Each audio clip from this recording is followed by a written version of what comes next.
Hey, it's Wes, and I want to welcome you back to Constant Worship, a blog designed to develop worship leaders and inspire the worship of Jesus. Now, we just celebrated Memorial Day weekend, which for many of us marks an unofficial beginning of the summer.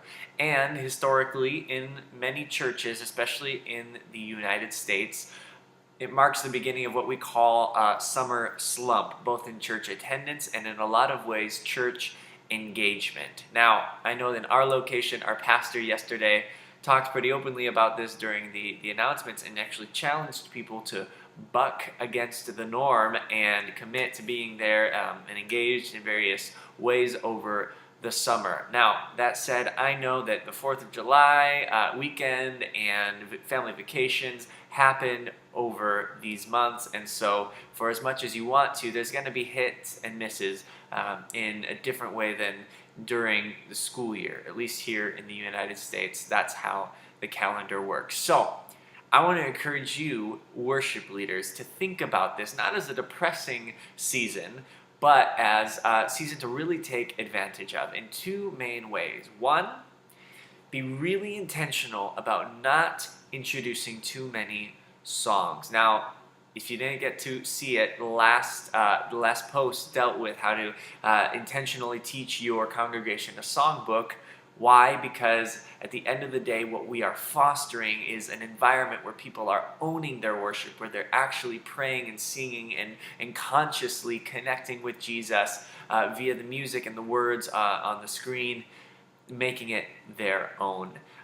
So if you didn't get a chance, see that video. But here's where the rubber meets the road. Now that we're getting into months where we know, despite our best intentions, people will be on and off because of different commitments that they have, we need to be very intentional about, introducing occasionally a new song, especially in a new season. It's a good time to sort of introduce new music, but not too much. And in the other video, I talk about how to strategically do that, the 4 out of 6 week rule.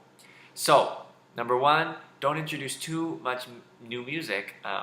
And playing the same songs is actually a great way for your worship team to gel and to meld over the summer. It's a really good time to work out specifics, especially if you're going to be playing songs so consistently from the springtime that you're bringing into the summer. Now that you know the song, now that you can sing it, now you can work on specific details, specific timing, specific arrangements even.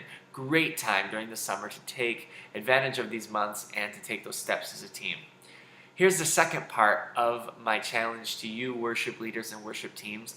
Take advantage of this summer slump, these months, to encourage people who haven't led to lead a little bit more. And I don't mean take full lead of a Sunday from start to finish of a worship gathering. What I mean is take steps toward leadership. So, in our location, a specific way that I've been doing this, working with some of our singers who are taking steps in leadership, is just giving them small responsibilities. So, for some who have never had experience, and who actually 9 months ago were even nervous to sing in front of the congregation, now they're getting more comfortable speaking in front of the congregation. So, how do they start? Just reading a verse.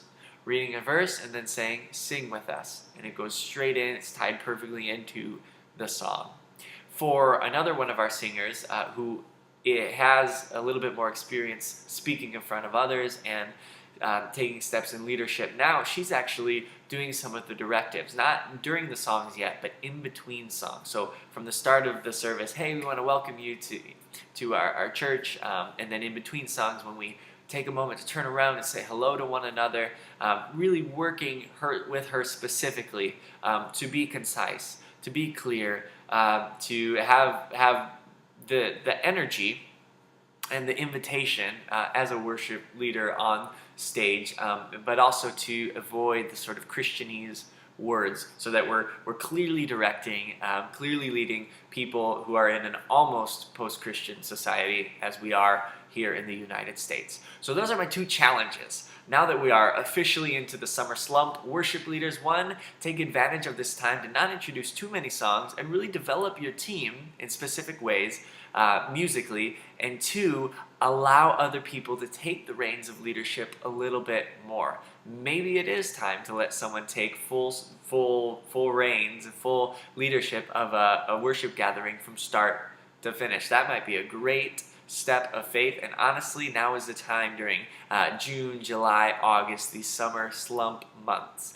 God can do amazing things and wants to do amazing things despite our expectations, despite the schedules of the people in our congregations. So would we go into this with faith and with great expectation? I encourage you, worship leaders, flourish in these months.